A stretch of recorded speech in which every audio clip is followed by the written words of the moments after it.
Theology. Unplugged.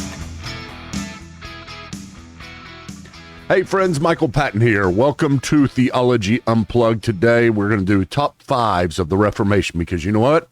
It is October 31st and that is Reformation Day.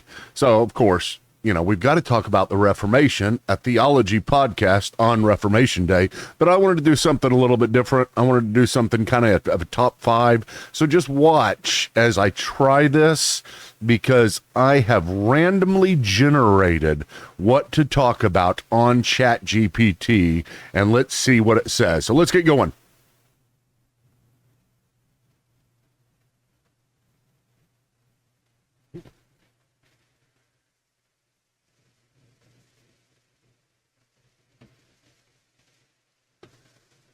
Okay, before we get started, don't forget to go over to my Patreon, check out, support, do what you can. If you can, become a member. You get all kinds of free stuff. As a matter of fact, if you become a member at a $25 level, you get access to every PowerPoint that I ever make, including this one. I put them all up there, but there's also some very professional PowerPoints that we've done for classes, for entire courses, from the historicity of the resurrection to Trinitarianism to soteriology, the doctrine of salvation. Trinitarianism's the doctrine of the Trinity. So you can teach through all of those. Become a member. That helps me out. That keeps what I'm doing going, and so I put food on the table. So let's go ahead and get started. Look at this. Look what I'm going to do. And I'm telling you, this was not easy at all. And I'm being very honest when I tell you this. Whenever we go through this, the top five, happy birthday to the Reformation. When we go through the top fives, I have questions that I put out there, but I don't know what ChatGPT said. So let's just see how well it knows stuff. It's top fives about top five reasons for the Reformation, top five misconceptions about the Reformation, top five lesser known reformers, and top five something else. I can't remember. But anyway, we'll get to it. Watch this. PowerPoint. Top five. Let's start. Boom, boom. Top five reasons for the Reformation. Okay, here's number one. Like I said, I have not seen these before. I'm going to go through them one at a time, and then I'll talk about them and see how well ChatGPT did. So the first reason in the top five for the Reformation is this: corruption within the Catholic Church, including the sale of indulgences. No, duh, come on. That's an easy one. That is good, of course. I mean, whenever Martin Luther nailed the 95 Thesis, that was 1517. That was October 31st. At least it's said to be October 31st, 1517, when Martin Luther nailed the 95 Theses on the castle doors of Wittenberg. As a matter of fact, right back here, if you become a member today, and that's just today, I have got a 95 Theses, and I'll show it to you. 95 Theses. That's a big, long one you can hang on any door. You can hang up. It looks like something Martin Luther might have hung on the castle doors of Wittenberg. Now, listen to this. Whenever Martin Luther nailed the 95 Theses, it was at a time, it was like 1516. Erasmus had just translated the Greek of the New Testament into the vernacular. He had just created the first Greek New Testament, at least a compilation of a Greek New Testament, because before this time there wasn't really a standard Greek New Testament available. So Martin Luther did learn Greek and Hebrew, and he was very proficient in each. But I think one of the main reasons was because Erasmus, a Catholic humanist scholar, had just put together what's called the Textus Receptus, or the received text. That is the Greek compilation of the New Testament that was available 1 year before Martin Luther nailed the 95 Theses. The reason why I say that is because it was only a year later that here's Martin Luther nailed. Of course, there's all kinds of things. You go into Martin Luther's life and look at what God did to him. And like with all of us, anytime there is some significant change in our life, it's not as if we will that change into being. I mean, I'm not saying we don't have a big part of it, but it's just all the stars get aligned. And all the stars were aligned for Luther with his with his psychological problems. We might call them those today. I mean, he just was a very neurotic person with his personality that was very intense, with the people that he sat under, the people that he was placed under, the things that he was assigned to do, the thunderstorm that he was involved in, his mother, his father, their expectations, all of the stars are aligning, and here they have aligned, and Martin Luther he's beginning to have his revelation of all the changes that need to take place in the church. But remember, it was, I'm sure it's going to say this next, so I can't say that, but remember, the Greek New Testament was there. He really was learning the Bible. There was a manifesto taking place in the culture of the day, a learning manifesto. And here's Martin Luther scratching his head, trying to put his life together. And as he reads the New Testament, he begins to have revelations. Now, the first one is that these indulgences that were being sold at the time, there was lots of, they still have indulgences today. You just can't trade money for it today in the same way.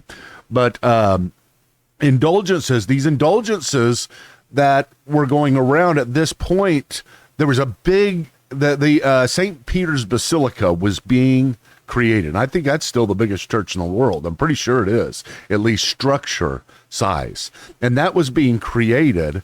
And they wanted to make it outstanding. I mean, just blow everybody away, because that's the way we did things in the church back in that day. We created it like the Temple of Jerusalem. So we wanted it to be magnificent. And anybody who's been there, Lindsay, my sister, she's been there. She tells me about it. I'm very jealous of her. It's one of the one places she's been that I haven't been, but she tells me about it. And that's probably the one place that I would really love to go, although I did love Austria, side note. But the St. Peter's Basilica was absolutely outstanding, and they needed lots of money for it. So how did they get this money? Well, there was corruption that was setting in to the institutional church, the one that we call now the Roman Catholic Church. The Catholic Church was becoming the Roman Catholic Church in the last few hundred years, really intensely, to where some of these changes had to take place. And even the Catholics would agree today. If I was talking to a Catholic, say, yeah, I mean, this sale of indulgences was terrible. This John Tetzel, who was saying every time a coin in the coffer rings, a soul from purgatory springs. So your dead grandmother is in purgatory. She is in pain. All you have to do is give a certain amount of money to get her out. And on top of that, you might be able to get a plenary indulgence. This is what indulgences were, because remember, this one we're talking about is corruption within the Catholic Church, including the sale of indulgences. I'm focusing on indulgences, but you could buy a plenary indulgence. So basically you could, whatever sins you have, you're going to spend time in purgatory. That was the idea. Purgatory is a mid place between, you got heaven, hell, and purgatory in between. Now, the nice thing, if you make it to purgatory, you're going to end up in heaven someday, whether it's a million years, a trillion years, or just instantaneously, or you're going to be sainted and you're already in heaven. But most people spend a significant time in purgatory. You can expect, as a Roman Catholic, especially at this day, to spend a significant time in purgatory. You better get ready, because it's a scary thing. So basically, you do everything you can to get those sins covered, those venial sins, those smaller sins, because if you do bigger sins from a Roman Catholic standpoint, you go to hell. You don't go to purgatory. You lose your salvation. And that's, of course, not what Protestants believe. But from a Catholic standpoint, mortal sins send you to hell, venial sins send you to purgatory, and people do venial sins nonstop.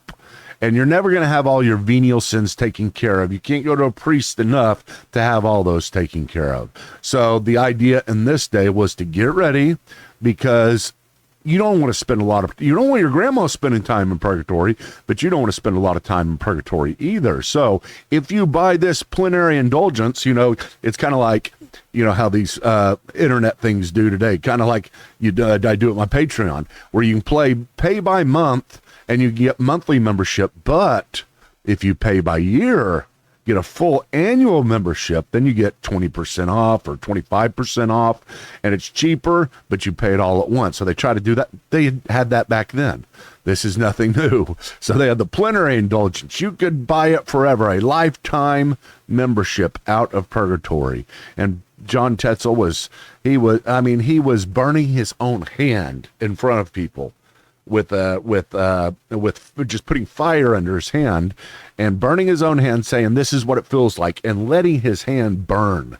I mean, that's how crazy this guy was. He was a good salesman too, because he sold a lot of them. He was having an impact. But anyway, Martin Luther came, 95 complaints, primarily against indulgences, saying, hey, listen, if the Pope can get people out of purgatory just by the sale of indulgence, just by getting money from people, why not just out of the goodness of his heart set everybody free from purgatory at once? So there's 95 complaints just like that. So you ought to read it. It doesn't take too long to read them, but they're primarily about indulgences and about Martin Luther's rising complaints with the Catholic Church. I'm never going to get through this if I go through all 4 of the 5. So I've gone through 1 of 20. And we have gone for 11 minutes. I don't think we'll do it. We'll move faster. Okay, next. Let's see what GPT's chat said next. Desire for accessible Bibles in native languages. Desire. Okay. Well, I mean, I guess I don't even know what's coming next, so it's hard for me to say this because it's probably going to come next, but has to do with the printing press. I mean, the reason why people had a desire was because the printing press had been invented, 60 years later? 60 years earlier. And people were able to learn. They were able to get the classic writings from the smartest people around the world and have them in their hands. It was cheaper now to own books. Whereas before, it might have taken you a full year's salary to own a Bible because of all that went into it and the copyist. I mean, seriously, a full year's salary. Now you could get it for relatively cheap, and pretty much anybody could own one. So now what do they want? Everybody wants the most important book in the world in that day, which was, bar none, the Bible. Still is, bar none, today. It was the first book that was printed on the Gutenberg printing press 60 years earlier. So that's the Gutenberg Bible. So check that out. But anyway, yeah, that's a good one. They wanted the Bible in their own language. Okay, so next. Abuse of the powers over politics and people. Abuse of, church powers over politics and people. Well, sure. I mean, this goes back to number 1 with the indulgences. There were all kinds of abuses. The power of the church was extraordinary. I mean, over politics too, like it says, over politics and people. There was a big battle going on between the state and the church at the time, because states were on the rise. The power of politics was on the rise. The power of the individual countries, the power of the emperors, the power of the kings, there was all this battle that was happening. That's why you have King Henry VIII fighting with the Catholic Church at the time and creating the Anglican Church, because there was a great battle between the politics of what was rising in the state and the politics of the church. And as people were noticing the church's abuse of the power, because it had incredible power at the time. If it could put you in purgatory or keep you out of purgatory, if it could kick you out of the church, extra ecclesia nullum salus, outside the church there is no salvation. And if we kick you out, if the Pope decides to kick you out of the church, then you are out of any hope to get to heaven. You are going to hell, period, if you were outside the church. Now, that's changed a whole lot since then, but back then they meant what they said. Now today it's, even if you're outside the church, you're not really outside the church, kind of thing, because you're not outside the church. If you're a Protestant, you're a separated brother. You're no longer outside the church, because while you don't claim to submit to the Pope, you really do. So That's the idea. But it was abuse of power. It was incredible abuse of power that was going on within the church. Okay, next we have growing individualism and questioning of authority. Well, of course, I mean, that goes along with the rest. Humanism was on the rise. Humanism at that time was not a bad word the way it is today. It was kind of a love for the arts, a love for a celebration of what it meant to be human type thing in a very godly way. I mean, Erasmus, the guy who took the Greek New Testament and compiled it in 1516, and the Textus Receptus, he was a humanist. I think he's called the father of humanism. But he's a renowned humanist, but he was a good Christian. He loved the Lord. He was actually, I think, a very good Catholic as well. Him and Luther had debates back and forth, and they were good debates. And Erasmus was truly trying to consider. I always hoped Erasmus, the dearest Erasmus, would have converted to Protestantism. And in the back of the deep in my heart, I think maybe he did. Maybe at least he came over far enough. I mean, I'm not saying far enough to I don't know. It's just, I have hope for him as far as being a Protestant. But individualism was on the rise. It was the Enlightenment. It was the printing press, the problems within the Catholic Church, the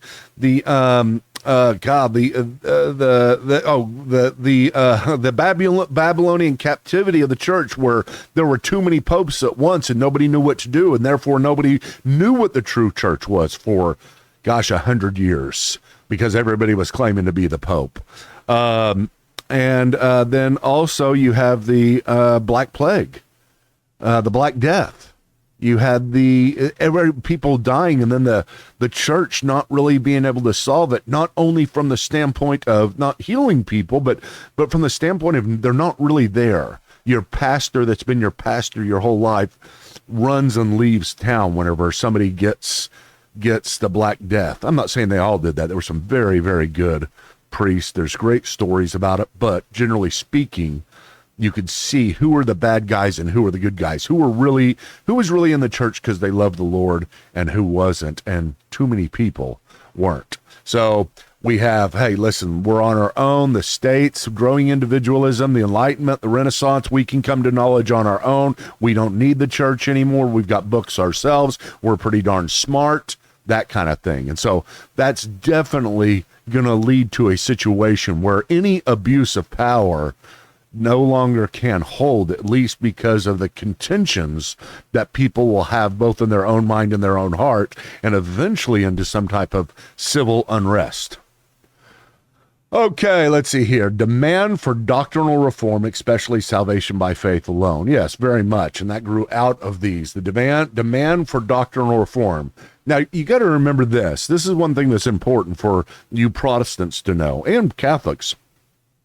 Both Catholics and Protestants saw the need for a reformation in that day. Now, Martin Luther may have shined the brightest light on it, but once that light was shown, it's not as if the Catholic Church completely rebelled against all reform. They saw the problems with indulgences. They saw the problems with the abuses in the church. They saw that they were not doing their job.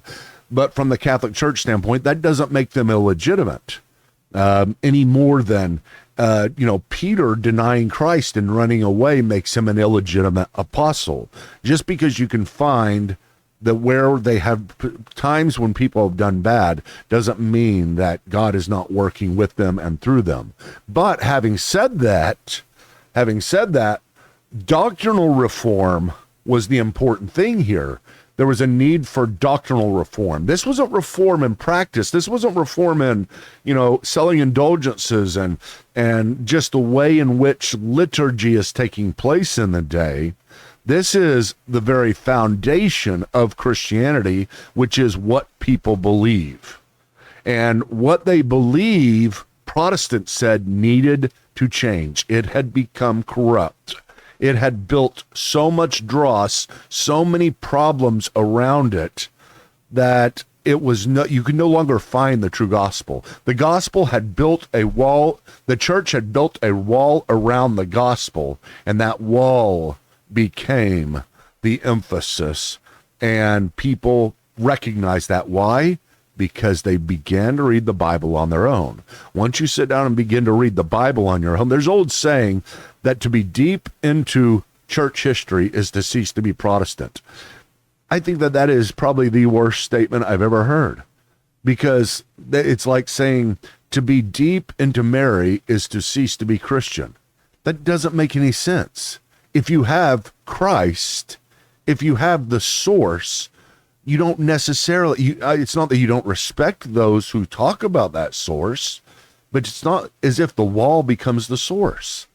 You see, church history, church tradition guards Christianity. It is not Christianity. And it began to be blended. And whenever people began to get a Bible that they could read on their own, suddenly they're like, hey, none of this stuff that the church teaches and we do every day is in here. Where did they get that from? And if it's only from church tradition, why didn't Peter and Paul and John, why didn't they say one word about it? You know, things like the centrality of Mary and the saints, the centrality of indulgences, the centrality of the church structure, the centrality of the Pope. I'm not finding it in here. And so finally they said, there's got to be doctrinal reform, not just methodological reform. Okay, so those are the top 5 reasons for the Reformation. I think those are pretty good. I mean, it's not that bad. I was able to get to most of the ones that I was going to cover anyway. Once again, there is a PowerPoint, and I'll put a link to this PowerPoint because I'm going to go ahead and give this to you guys. I'm going to put a link to this PowerPoint, at least this section of this PowerPoint, so that you can get an idea of what you get whenever you become a member. So this is a free thing. This is my Halloween gift to you. But it is a link to the PowerPoint of the history, my teaching on the history of the Christian church. And you can look at that and you can say, wow, Michael, this is great. Can I hear you teaching on it? And you can.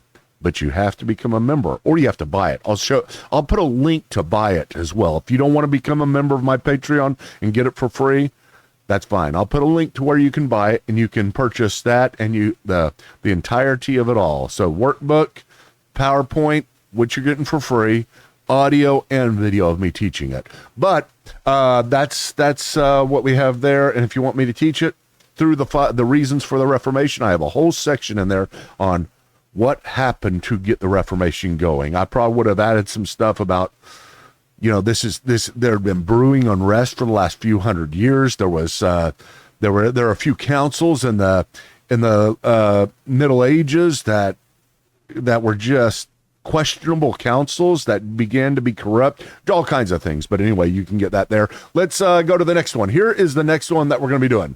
5 misconceptions about the Reformation. So again, I asked ChatGPT to give me 5 misconceptions about the Reformation. One funny thing is, you guys might like this. Not that I have time for this, but look at this. This is what I did at first. Okay. And it wasn't easy getting them up here without me seeing them, because like I had to cut and paste without looking. And so that was hard, right? And so I go to ChatGPT and I ask it, hey, give me 5 misconceptions and reasons for and so on about the Reformation, and get it all done, get all my design done, which takes me forever. It's just ridiculous how long it takes me to get this no good design, but get all my design done and then cut and paste it over here and then get ready to get started, you know, and push play. And I haven't looked at them or anything, push this. And so I'm doing that. I get it all done. And here's what it showed. Watch, you'll find this to be funny. Okay, I'm going to back up and go back before. Here it is. Reasons for the progressive movement. Misconceptions about the progressive era. So it took Reformation and somehow it turned it into progressive. And the reason why I see that it did that was because my son had gotten on my chat GPT, and in his class he's going through the progressive era, and it automatically put me on his. And so I said, give me 5 reasons for it, give me 5 misconceptions about it. So anyway, that's funny. That only took like an hour and a half out of my time, which is no big deal, because I'm a servant. I'm not like those guys back during the Reformation who were not committed. I would have stayed with you all if the Black Plague came to our town. Maybe. Okay, so 5 misconceptions about the Reformation. Number 1, Luther intended to start a new church immediately. Hey, that's a good one. I like that. Did Luther intend to start the Reformation? Absolutely not. He did not. Whenever he nailed those 95 Theses to the castle doors of Wittenberg, he had no intention of that spreading across the world like wildfire in no time. No intention at all. He just wanted to get it up there and say, hey, this is the way in our locality that we propose debates among scholars. He even wrote it in Latin so that only other scholars would probably be able to understand it. That's just the way scholars wrote to each other. So here he is, nailing the 95 Theses, and I don't know what happened. Nobody really knows, except for somebody ended up copying it off the castle doors and saying, wow, this is good stuff, and let's put this on the printing press. I don't know about copyright laws in that day or anything. I don't know what Luther thought, whether he was excited about, whether he's mad, whether he called, and said, what do I do about this? He's a lawyer at the same time. He had been a lawyer practicing law. Maybe he was going to sue somebody. I don't know. But it ended up that it spread. And then all of a sudden, Luther had more on his plate than he had originally intended. And he had to deal with whether or not he was going to take the next steps that God seemed to be leading the church as people were getting behind him, and there was a line in the sand being drawn, and one side over here is not agreeing, and one side over here completely agreeing, and it just grew and grew and grew. Luther never intended. He just wanted to stay within the church. There was just the church of the day. Nobody had any really conception of starting a new church. The Eastern Orthodox back in 1054 and Catholics split. We split at that time. Eastern Orthodox say we left them. We say they left us. It's a lot more messy than that. But anyway, he didn't intend to start a new church. That was not a thing. We start new churches today. That was not a thing then. Okay, the Reformation was a single cohesive movement. No, not at all. The Reformation was, you got to understand, while Martin Luther is going through his revelations, while we see as the father of the Reformation, everybody else was going through the similar stuff as Martin Luther. It's not as if they all had to read Martin Luther and then they became part of the Reformation. It is that for after the printing press, it was going to happen one way or another. Luther just happened to be the personality that God used the most, but you had William Tyndale, you had Ulrich Zwingli, you had people all over the world that were already going through similar things. It was not a united movement. At first, it was united at least in the general understanding that the Catholic Church was corrupt. And it did become united in certain things, like the Bible is our ultimate source and salvation is through faith alone. So that was united. But Ulrich Zwingli and Martin Luther, the Swiss Reformation, the German Reformation, they could not get it together. Martin Butzer, who was from Germany, wanted to bring them together. I hope we'd talk about them when we get through lesser known reformers. So I'm not going to say too much about them. But anyway, it was not united. I wish it could have become more united, but that's part of who we are as Protestants. It's as a church, not just as Protestants, as a church, because the entire church needs freedom to come to understanding on their own. And this freedom always incurs a heavy risk. And what is that risk? Somebody might get it wrong. But it's always worth it, because then when belief is real, it is really truly yours. You can't inherit your parents' beliefs. You can't. It is not something that is handed down as any type of anything we can get from anybody else but our own minds, our own hearts. And the Reformation got us back to a point where we had to have this individual conviction rather than a community conviction. I'm not saying we can't have both. I'm just saying it starts individually. It doesn't start with the community. Okay, so, and it was a blessing from God that it was not a single cohesive movement, even though in so many ways I wish Martin Luther and Ulrich Zwingli could have gotten together on those 15 points instead of 14 of the 15 points at the Marburg dispute. But this was whenever they find we'll talk about it later, probably. Okay, next. Protestants rejected all church traditions and artwork. Okay, 5 misconceptions. There is a misconception out there that Protestants rejected all church traditions and artwork. Well, I guess maybe we would have done one of these at a time. I mean, there's the iconoclast problem, where right after the Protestant Reformation happened, people started rebelling against the beauty and the iconography. You know, that was part of the tradition that was handed down to the people in this day. They were icons. These icons were something that was very special. They were part of how we not worshiped God, but we got to God through these icons. And the artwork represented God. So people rebelled against all of this stuff and said, this isn't in the Bible.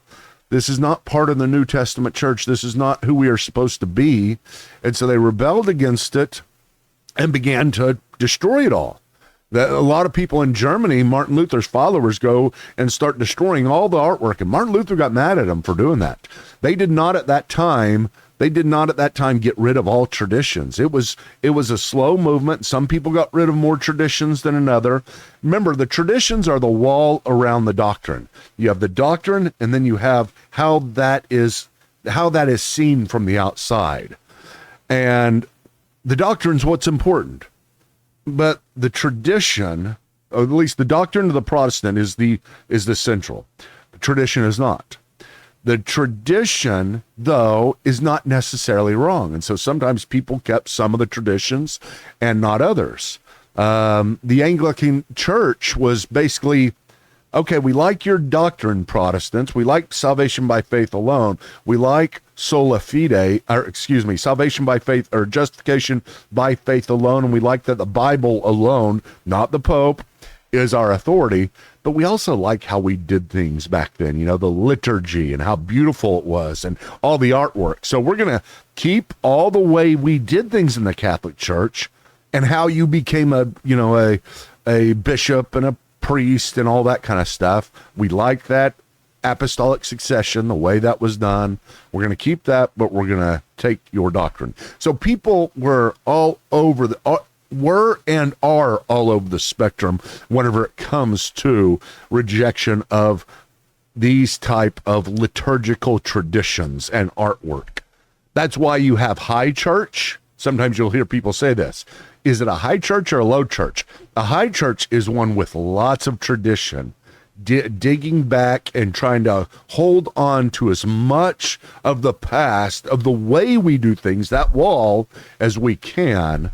And low church says, let's get rid of every bit of it. Let's smash all the icons. Let's smash all the artwork. And that's whenever you got, well, it was funny whenever our church was, whenever I graduated from Dallas Theological Seminary, I went to Stoneborough Community Church.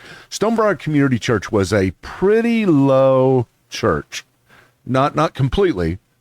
I mean, lowest tradition might be just meeting at your house, right? You don't have any liturgy. And then you move up from there. You have a building. That's Okay, traditionally people had a building, and then you have a cross on the building.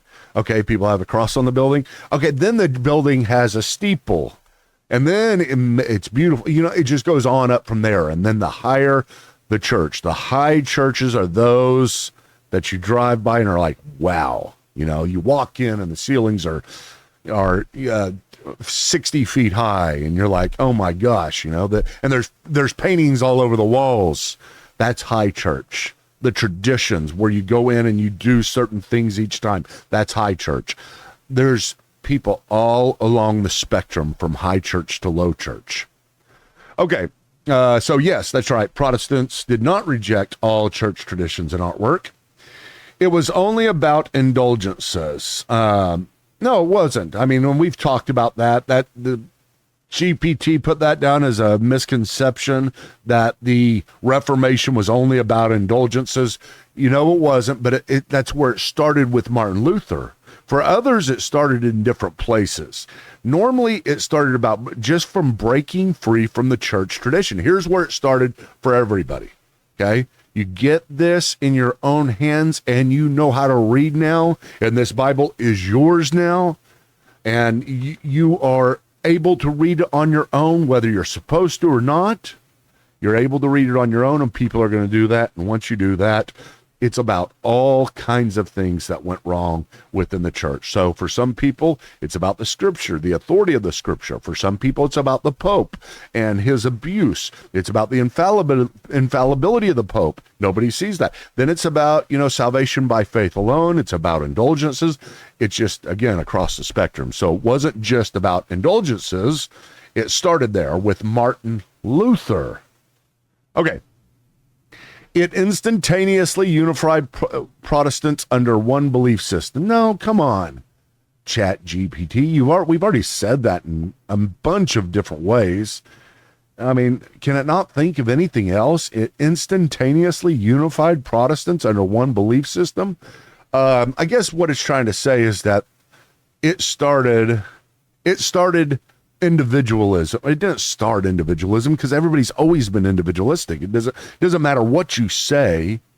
It's always what you believe in your heart. And so it doesn't matter in the 3rd, 5th, 10th century what church you are a part of. I would sit down with you and I'd say, yeah, but what do you really believe? Tell me about why. I ask everybody this whenever I put them in a leadership position, especially in church situations. And I sit them down, and the first thing I say is, tell me why you love Christ.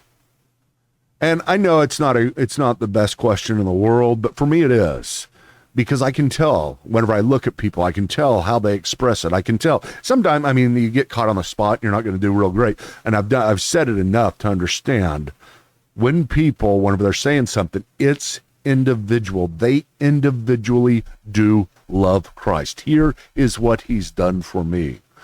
And that's how Christianity has always been, whether or not there's this wall built around it.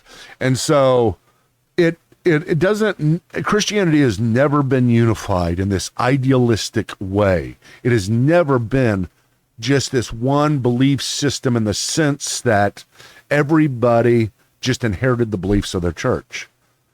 Christianity's always been about Christ, but it did unite Protestants. I would disagree and say this. It did unite those who went against Catholicism to a mandate of this alone. The scripture starts with this alone is our final authority, and then Christ alone saves us through faith alone. So let's see here. Next one. Okay, so what do I got next? Those are the 5 misconceptions. Next, we have the 5 lesser-known facts.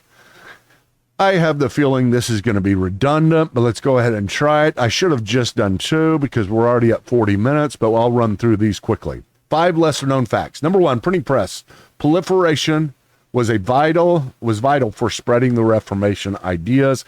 I don't need to go through that again. Women like Catherine von Bora, who was Martin Luther's wife, actively supported reform efforts. There's a good book. There's a couple of good biographies about her that you can get. I actually just got one the other day on Audible. I think it was just called Catherine. But some really good biographies that tell about her and her support of Martin Luther, what effect that she had. And just like any other time, from the beginning of time, it has always been Adam and Eve working together as the image of God. And without both man and woman, things aren't going to function right.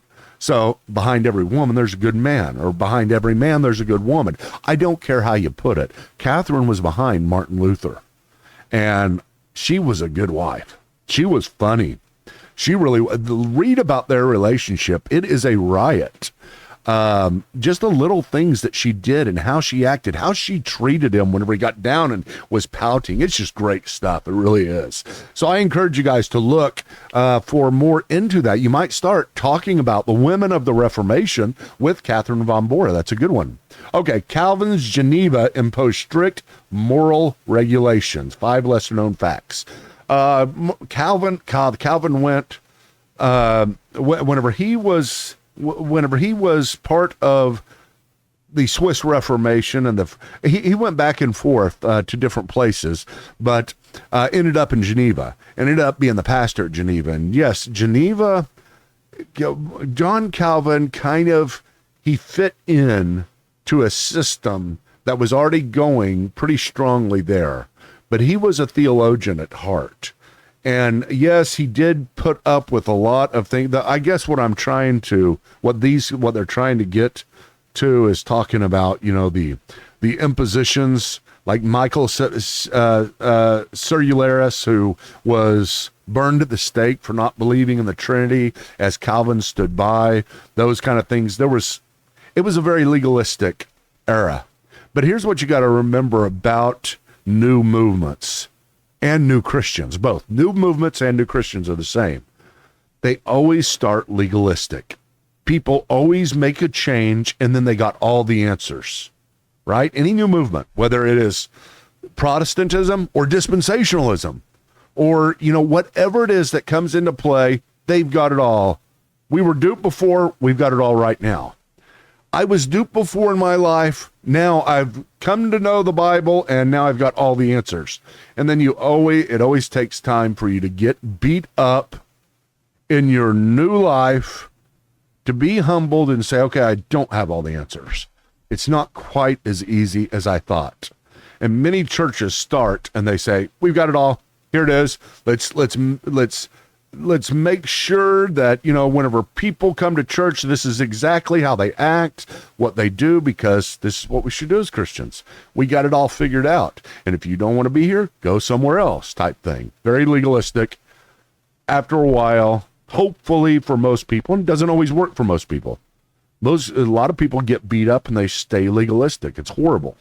It's the worst thing I've ever seen, is to see people stay legalistic all their life. And I'm like, why haven't you changed? Life always changes people. God always beats us out of our legalism. How did he not beat you out? And it is an ugly, ugly thing. A beautiful thing is to see somebody beat up. It just is. Once you had all the answers and then you get beat up and then all of a sudden you're presented, it's like, man, now you look really good. Now we can talk, because we don't have all the answers. Life is not as clean cut just because everybody doesn't have the same personality, history, upbringing, genetics, whatever. And so we don't have all the answers. We're confused enough about ourselves to try to impose too much upon other people. See what I'm saying? Okay. All of that based on Geneva impose strict moral regulations. Okay, reformers advocated universal education for Bible literacy. Reformers advocated universal education for Bible literacy. Did you know that is a lesser known fact? I didn't know that. I don't know what it means exactly. I probably need to ask ChatGPT exactly what it's talking about, but I'm just going to take it at its word here. There was universal education. The reformers wanted universal education for Bible literacy. This may have been the catechism that they instituted right after, we got rid of the Catholic catechism. Now we have the Westminster Confession of Faith, and we have the different Well, I'm not really sure exactly what it's talking about, so I'm not going to try to speak to that too eloquently. Reformation ideas inspire, and if you guys know, let me know. What do they mean by what does it mean by reformers advocated universal education for Bible literacy? Next one is reform ideas inspired peasant revolts across Europe. Yes, I mean, this has to do with so much more, because remember, the Reformation is representative of individualism, the humanism that was already coming into play because of the Renaissance, the Enlightenment, the new education that we all had individually. That's all it really means. Once everybody's educated individually by themselves, suddenly they begin to rethink everything and not just trust everybody who went before them, not just trust their leaders just because they're supposed to. And so there was all kinds of revolts. And the present revolts, I mean, in many ways were very good things because of what they did to the city-state. And so it was just individualism. It wasn't Reformation ideas inspired this, but it was individualism inspired these peasant revolts. But the Reformation is probably the best example, the strongest example, because the church was the most powerful institution in the world at the time. And it had to break free from that. Once you break free from that, you begin to break free from other things. And then you have the peasant revolts. Okay. Next, 5 lesser known reformers. We can go through these quickly, I promise. Okay. Number 1, Ulrich Zwingli. He's not lesser known. Give me a break. Maybe he is. I don't know. Ulrich Zwingli was the Swiss I would say Ulrich Zwingli. You got Martin Luther and his right-hand man, Melanchthon. But Ulrich Zwingli is really, I would say he's only third to Calvin. So not lesser known. You got, I would say, Martin Luther, John Calvin, and Ulrich Zwingli. Those should be the top 3 in which you know, because they represent the broadest traditional base. You got Lutherans, you got Reformed, and you've got kind of the more father of Bible Church and Free Church and Baptist. I don't know. Zwingli wouldn't like to be called that, but Zwingli was, out of those 3, the furthest away from all of the wall that was built around him before. You know, Zwingli pretty much reject, like whenever Ulrich Zwingli, who was the leader of the Swiss Reformation, biggest reformer besides Martin Luther, them two wrote back and forth. They didn't like each other that much. They liked their ideas, but, you know, they fought about things, and so they wrote back and forth. They wanted to unite. A guy named Martin Butzer, who was out of Germany, whom I love. I really do. He's a hero of mine, Martin Butzer. You got lots of writings you can look to for him, but and an unsung hero. That he better be one of the lesser known. But Martin Butzer said, "Hey, let's get you two together and let's get this Reformation united from the Swiss and the German." And they, like I said, they agreed on 15 to 16 points, Martin Luther and Ulrich Zwingli. But Ulrich Zwingli did not believe, listen to this, he did not believe the